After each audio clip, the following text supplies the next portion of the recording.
Confesión de un fantasma que camina entre los vivos. Hace 17 años maté a alguien.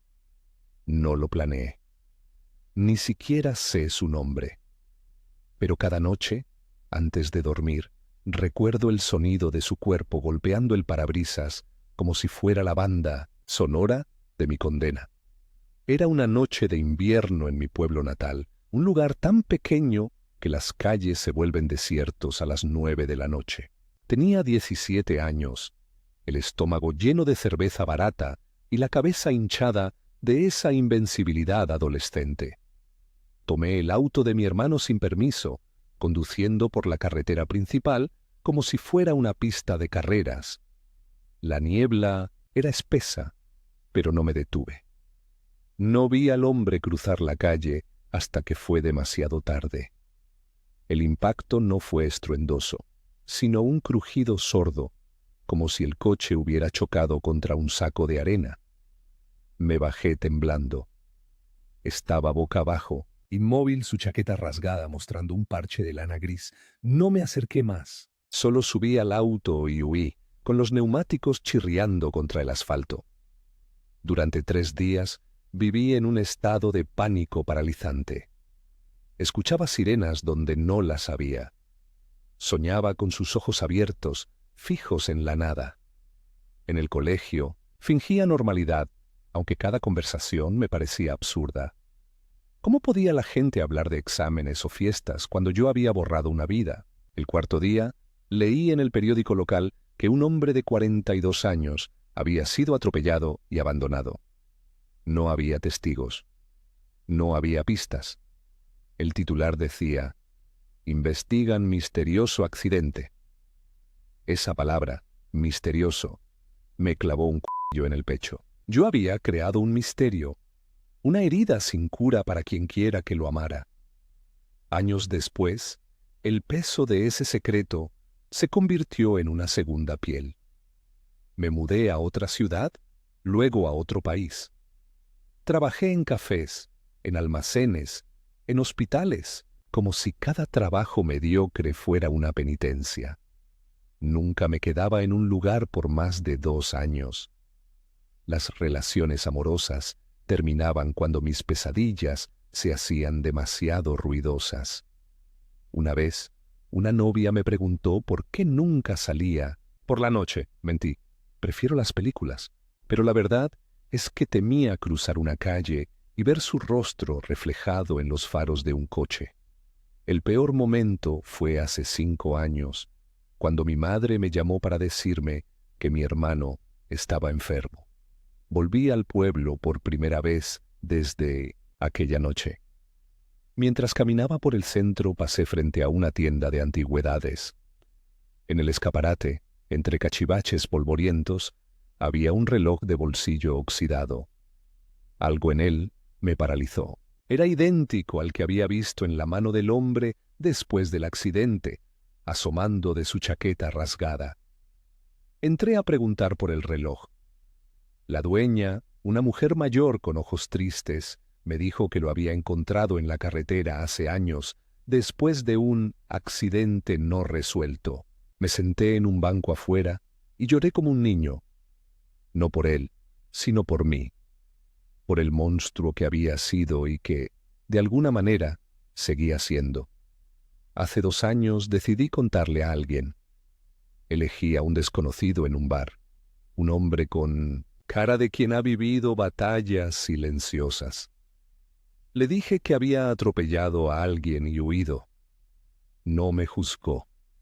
Solo preguntó: ¿qué crees que te impediría hacerlo hoy? La pregunta me persigue. Supongo que ahora tengo miedo no de ser castigado, sino de enfrentar la magnitud de lo que perdí. Mi humanidad, tal vez.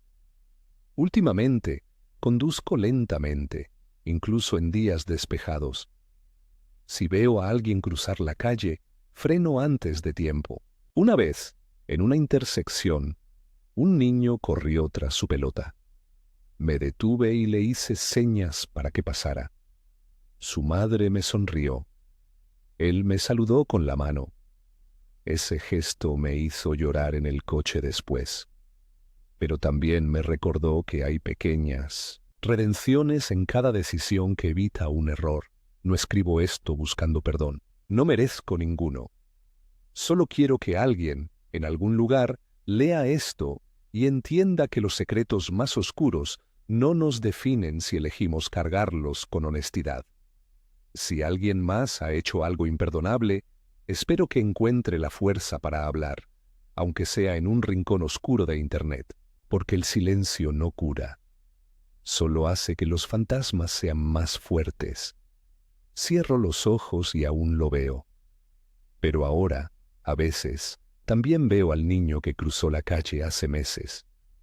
Y me pregunto, si, con cada frenada anticipada, estoy empezando a construir algo nuevo sobre las ruinas de lo que destruí. Tal vez no haya justicia, pero hay momentos frágiles, fugaces, en los que siento que respiro un poco más ligero.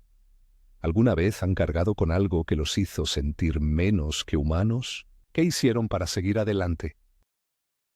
Me casé con un hombre solo para obtener la residencia. Hoy, no sé si lo hice por él o por mí. Me casé con un hombre 11 años mayor que yo, solo para obtener la residencia permanente en otro país. No fue amor, ni siquiera amistad. Fue un acuerdo, un contrato tácito entre dos personas que necesitaban algo el uno del otro. Yo necesitaba papeles. Él necesitaba compañía. Durante 3 años fingimos ser una familia. Dormimos en camas separadas y nos abrazamos solo cuando alguien nos veía. Nunca me besó. Nunca le pedí que lo hiciera. Hoy, 5 años después de que todo terminó, sigo preguntándome si alguna vez fui más que un trámite para él, y si él fue más que eso para mí. Cuando tenía 25 años, mi vida se redujo a un dilema. Quedarme en mi país y seguir luchando por sobrevivir, o encontrar una forma de salir sin arruinar a mi familia. La visa de turista no era suficiente. El trabajo que conseguía allá no pagaba lo necesario para solicitar una legalización decente. Así que comencé a buscar alternativas. Y entonces conocí a Daniel. Daniel tenía 36 años. Era ciudadano del país donde quería quedarme y buscaba a alguien dispuesto a casarse por conveniencia. Lo encontré en un foro en línea, bajo un hilo titulado Personas buscando matrimonio de interés mutuo. Al principio me dio miedo. Sonaba ilegal, o al menos inmoral. Pero cuanto más pensaba en ello, más sentido tenía. Él necesitaba los beneficios económicos de tener un cónyuge. Yo necesitaba seguridad legal. Nadie saldría herido. Nos conocimos en persona una semana antes de la boda. Fuimos directos. Hablamos de lo que cada uno esperaba. Nada de relaciones románticas, ningún compromiso emocional. Él vivía solo, tenía un apartamento pequeño, pero ofreció dejarme compartirlo mientras durara el matrimonio. Le dije que, sí. Firmamos un documento privado en el que acordábamos que el matrimonio era solo un medio para lograr nuestros objetivos personales. No había amor, solo confianza tácita. La boda fue rápida, en un registro civil, con testigos que ni siquiera conocíamos. Usé un vestido prestado. Él llevó un traje que parecía sacado de otra época. Nos tomamos fotos, reímos un poco. Era raro, pero era real. Durante los primeros meses, todo fue como un juego. Dormíamos en habitaciones separadas. Compartíamos la cena casi todas las noches, pero hablábamos poco. Él trabajaba en una oficina. Yo estudiaba idiomas y buscaba empleo. A veces nos sentábamos juntos a ver películas, pero nunca hubo contacto físico. Era como si ambos tuviéramos miedo de cruzar una línea invisible. Pero con el tiempo, algo cambió. No éramos amigos, pero comenzamos a conocernos. Descubrí que le gustaba cocinar, que odiaba la soledad, que había estado casado antes, aunque no quería hablar de ello. Él supo que yo extrañaba a mi madre, que lloraba en silencio algunas noches, que no podía dormir bien por la ansiedad de sentirme fuera de lugar. Un día, durante una cena tranquila, me miró y dijo: «Sé que esto no es real, pero ¿alguna vez te has preguntado cómo sería si lo fuera?» No supe qué responder. No porque no me lo hubiera preguntado antes, sino porque no quería admitirlo en voz alta, porque si lo hacía, significaría que había empezado a sentir algo, y eso complicaba todo. No recuerdo exactamente cuándo pasó. Tal vez fue después de una fiesta familiar donde tuvimos que actuar como una verdadera pareja. O tal vez fue cuando me enfermé y él se quedó toda la noche a mi lado. Pero en algún momento me enamoré de él. Y cometí el peor error posible. Se lo dije. Fue una noche cualquiera. Estábamos en la sala viendo televisión. Le dije, ¿y si intentáramos hacerlo real? ¿Y si dejamos de fingir?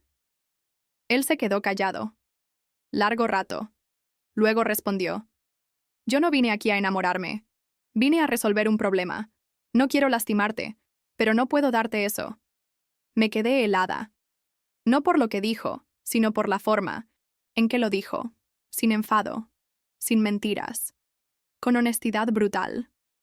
Esa noche, por primera vez, dormí con la almohada mojada de lágrimas, no por perderlo, sino por haberme perdido a mí misma en el proceso. Las cosas se volvieron incómodas después de eso. Ya no cenábamos juntos. Dejamos de hablar tanto. Empezó a llegar tarde a casa. A veces olía a perfume ajeno. Supuse que había alguien más. Y aunque no teníamos ningún derecho a reclamar, dolía. Dolía como si hubiera perdido a alguien que nunca fue realmente mío. Decidí alejarme. Me mudé a un apartamento compartido. Traté de reconstruir mi vida.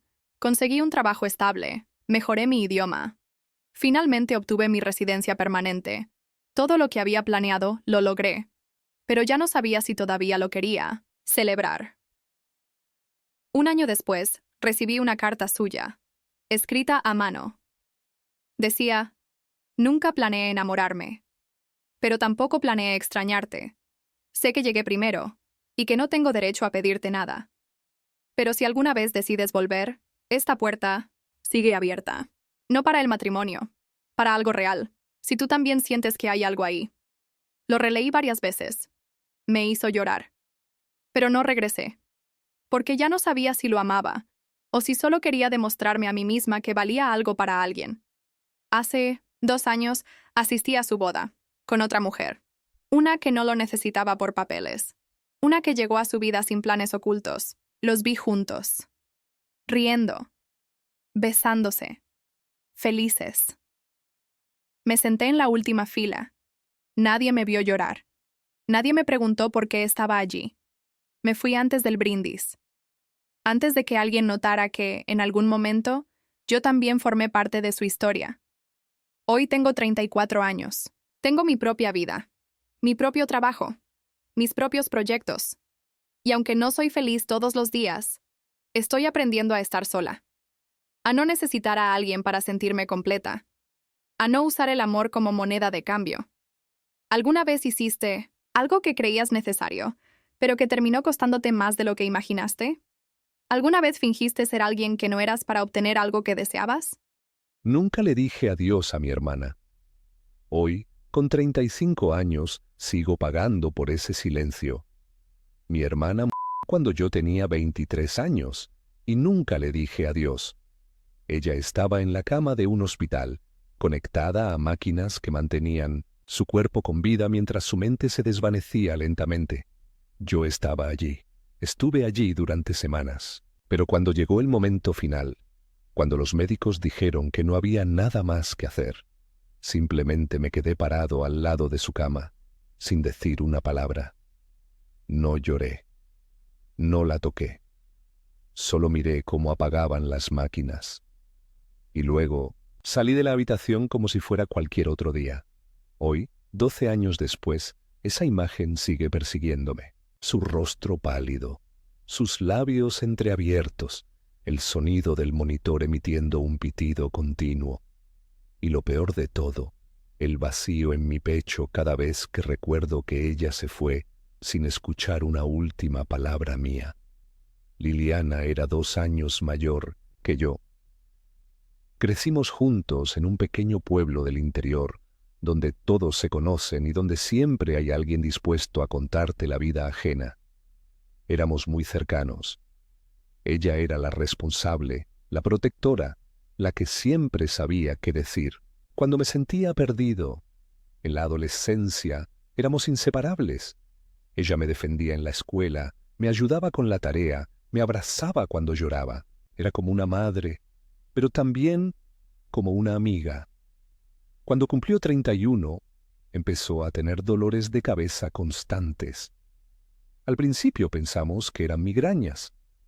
Luego comenzó a perder la memoria. Un día olvidó cómo llegar a casa. Otro día no reconoció a nuestra madre. Finalmente, tras una serie de exámenes, recibimos la noticia. Tenía un tumor cerebral inoperable. No hubo tratamiento que pudiera detenerlo, solo tiempo. Mucho o poco, eso nadie lo sabía. Yo no podía aceptarlo. No quería verla deteriorarse día a día. No quería ser testigo de cómo la persona que más admiraba en el mundo se convertía en una sombra de sí misma. Así que comencé a alejarme. Primero fueron días, luego semanas. Me convencí de que necesitaba espacio, que no serviría de nada estar allí, que no podía soportar verla sufrir. Pero la verdad era otra. Tenía miedo. Miedo de no saber qué decirle. Miedo de no poder protegerla como lo hice antes. Miedo de enfrentar que esta vez no había manera de salvarla. Mientras tanto, mi madre pasaba todas las mañanas en el hospital. Mi padre rezaba frente a la foto de San Judas Tadeo cada noche. Mis tíos iban y venían, llevándole flores, fotos antiguas, cartas escritas por amigos que ya no estaban cerca. Pero yo seguía sin ir. Un día mi madre me llamó. Me dijo que Liliana me extrañaba, que preguntaba por mí, que quería verme. Le dije que iría pronto, pero no fui. Pasaron meses, hasta que un viernes por la tarde recibí una llamada de mi padre. Me dijo solo 3 palabras. Está empeorando. Fui al hospital. La encontré dormida, conectada a tantas máquinas que apenas parecía humana. Tenía cables por todos lados. Una mascarilla cubría su boca. Sus manos estaban frías. No me reconoció cuando le toqué el brazo. Me quedé junto a su cama toda la noche. Apenas dormí. Escuché el sonido de las máquinas. Conté sus respiraciones. Intenté recordar cómo era su risa. Intenté encontrar algo que decirle, pero no pude. Al día siguiente, los médicos nos dijeron que no había esperanza, que era hora de dejarla ir.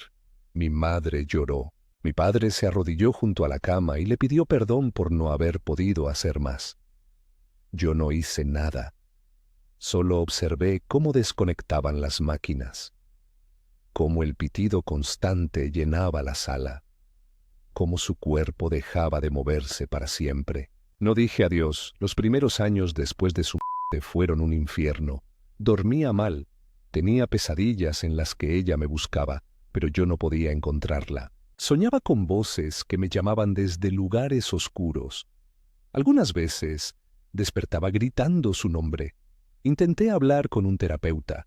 Me dijo que estaba atravesando un duelo complicado, que no era raro sentir culpa incluso cuando no habías hecho nada malo. Pero eso no me consolaba, porque sabía que sí había hecho algo malo. Sabía que no estar allí, que no decirle una palabra de amor antes de que se fuera, era algo que no podría borrar jamás.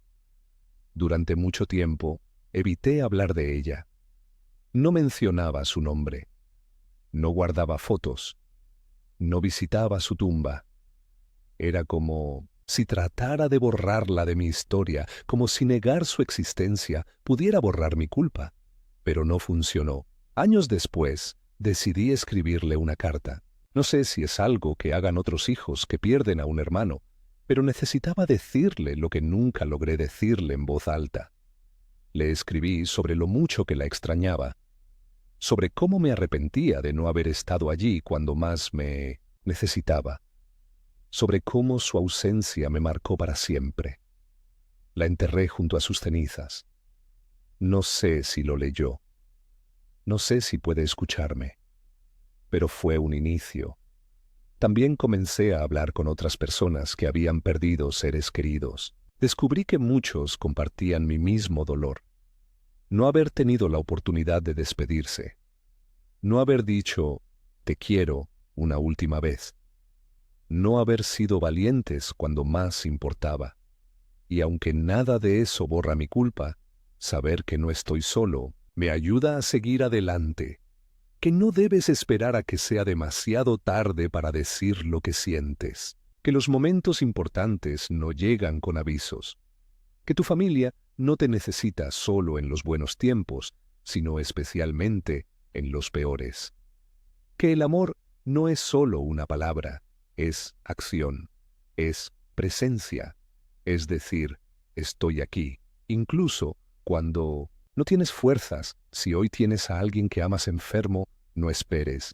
Ve a verlo, dile que lo quieres, abraza a tus padres, perdona a quienes te han fallado, haz las paces contigo mismo. Porque un día ellos ya no estarán y tú tendrás que vivir con lo que no dijiste. Por favor, comparte tu historia. Cuéntame cómo perdiste a alguien importante. ¿Qué te arrepientes de no haber dicho? ¿Qué harías diferente si pudieras volver atrás?